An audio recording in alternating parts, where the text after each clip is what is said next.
IPS അസോസിയേഷനിൽ ചേരിപ്പോര് തുടരുന്നതിനിടെയാണ് secretary Manoj എബ്രഹാമിന്റെ രാജി. DGP Loknath ബെഹ്റയ്ക്കാണ് രാജിക്കത്ത് കൈമാറിയത്.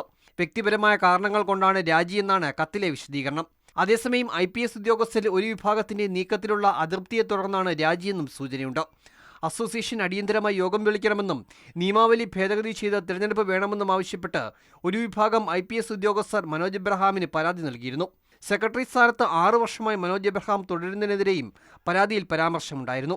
ആദ്യം അസോസിയേഷനിലെ 4 IPS ഉദ്യോഗസ്ഥരായിരുന്നു പരാതി കൈമാറിയത്. യോഗം വിളിക്കാതിരുന്നതോടെ 8 ഉദ്യോഗസ്ഥർ കഴിഞ്ഞ ദിവസം വീണ്ടും സെക്രട്ടറിക്ക് പരാതി നൽകി. ഇതിനിടെയാണ് സെക്രട്ടറിയുടെ രാജി.